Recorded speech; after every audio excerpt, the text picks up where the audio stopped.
আজি হাইস্কুল শিক্ষান্ত পৰীক্ষাৰ ফলাফল ঘোষণাৰ পিছতে জ্ঞানোদয় বিদ্যালয় দেৱস্থানত উখল মাখল পৰিৱেশ হয়। এই মুহূৰ্তত জ্ঞানোদয় বিদ্যালয় দেৱস্থানত উখল মাখল পৰিৱেশে বিৰাজ কৰিছে। হাইস্কুল শিক্ষান্ত পৰীক্ষাত ভাল ফলাফল কঢ়িয়াই আনিলে বহু ছাত্ৰ ছাত্ৰীয়ে ৯৯% ফলাফল দেখুৱালে জ্ঞানোদয় বিদ্যালয় দেৱস্থানে। আজি সদ্য ঘোষিত হাইস্কুল শিক্ষান্ত পৰীক্ষাত যিসকলে গোটেই অসমৰ ছাত্ৰ ছাত্ৰীয়ে শিক্ষাৰ্থীৰে উত্তীৰ্ণ হৈছে তেখেতসকলক আমি দেৱস্থান জ্ঞানোদয় বিদ্যালয় আৰু হলি চাইল্ড ইংলিছ স্কুলৰ ফালৰ পৰা অভিনন্দন আৰু শুভেচ্ছা জ্ঞাপন কৰিছোঁ। আৰু এইখিনিতে আমি যথেষ্ট উল্লাসিত যে দেৱস্থান জ্ঞানোদয় বিদ্যালয়ে যোৱা 15 বছৰৰ দৰে এই বছৰো যথেষ্ট ভাল ফলাফল দেখুৱাবলৈ সক্ষম হৈছে।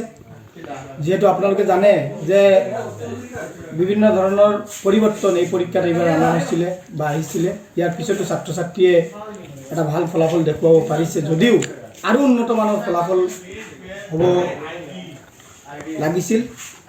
ইয়াৰ পিছতো আমাৰ ছাত্ৰ ছাত্ৰীসকলে ষ্টাৰ মাৰ্ক, তাৰপিছত ফাৰ্ষ্ট ডিভিজন 2জনে ষ্টাৰ মাৰ্ক পাইছে, ফাৰ্ষ্ট ডিভিজন 10জনে পাইছে, 16জনে ছেকেণ্ড ডিভিজন পাইছে, এজনে থাৰ্ড ডিভিজন পাইছে, 12টা ছাবজেক্টত 12জনৰ লেটাৰ মাৰ্কছ আহিছে। গতিকে এই হিচাপতে আমি আমাৰ বিদ্যালয়ৰ ছাত্ৰ ছাত্ৰীসকলক অন্তৰৰ ফালৰ পৰা তেখেতসকলক শুভেচ্ছা আৰু অভিনন্দন জ্ঞাপন কৰিছোঁ। উত্তীৰ্ণৰ হাৰ কিমান শতাংশ? উত্তীৰ্ণৰ হাৰ 98.something। গতিকে আৰু উন্নত মানৰ যাতে ফলাফল অহা বছৰ হয় তাৰ কাৰণে আমি বিভিন্ন ব্যৱস্থা গ্ৰহণ কৰিছোঁ ইতিমধ্যে। গতিকে সমূহ অভিভাৱক আৰু ছাত্ৰ ছাত্ৰীসকলক আৰু আমাৰ ৱেল উইচাৰ যিসকল আছে, শুভাকাংক্ষী যিসকল আছে, তেখেতসকলক পুনৰবাৰ দেৱস্থান জ্ঞানোদয় বিদ্যালয় আৰু হলি চাইল্ড ইংলিছ স্কুলৰ ফালৰ পৰা ধন্যবাদ আৰু অভিনন্দন। পূৰ্বৰ দৰে বিজ্ঞান বিষয়টোত অগ্ৰগতি দেখিবলৈ পোৱা গৈছে দেৱস্থান জ্ঞানোদয় বিদ্যালয়। হয় হয়, এইবাৰ ভাল লাগিছে যে আমাৰ ছাত্ৰ ছাত্ৰীয়ে বিশেষকৈ জেনেৰেল ছায়েন্স আৰু মেথছত যথেষ্ট লেটাৰ মাৰ্ক তেখেতসকলে আনিবলৈ সক্ষম হৈছে। নামভৰ্তিকৰণ চলি আছে, যদিও অতি কম দিনৰ ভিতৰত নামভৰ্তিকৰণ বন্ধ হ'ব। এইবাৰ অলপ পলমকৈ চলি আছে কাৰণ ৰমজান মাহ পৰি গৈছিলে ফলাফলৰ সময়ত।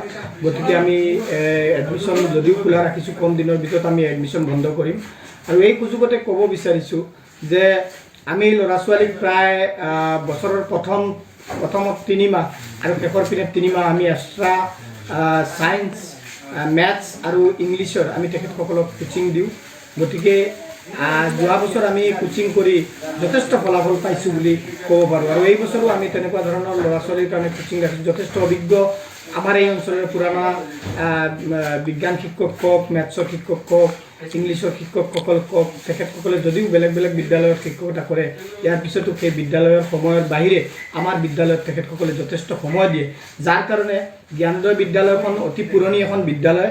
আৰু এই বিদ্যালয়খনে এতিয়ালৈকে সকলোতকৈ ভাল লগা বিষয়টো হ'ল ৰিজাল্টৰ ধাৰাটো অব্যাহত ৰাখিব পাৰিছে।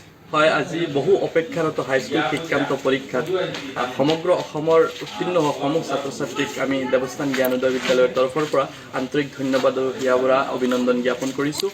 তেখেতসকল অনাগত দিনতো তেখেতসকলে সফলতাৰ উচ্চ শিখৰত যাওক তাৰ আমি কামনা কৰিছোঁ। ইয়াৰ লগে লগে দেৱস্থান জ্ঞানোদয় বিদ্যালয়ে এটা ভাল ফলাফল কঢ়িয়াই আনি দেৱস্থান অঞ্চললৈ যি সুনাম কঢ়িয়াই আনিলে, সেই কৃতি ছাত্ৰ ছাত্ৰীসকলক বিদ্যালয়ৰ এগৰাকী শিক্ষক হিচাপে তেখেতসকলক আন্তৰিক ধন্যবাদ জ্ঞাপন কৰিছোঁ। তেখেতসকলৰ উজ্জ্বল ভৱিষ্যত কামনা কৰিছোঁ আৰু হিয়াভৰা শুভেচ্ছা জ্ঞাপন কৰিছোঁ।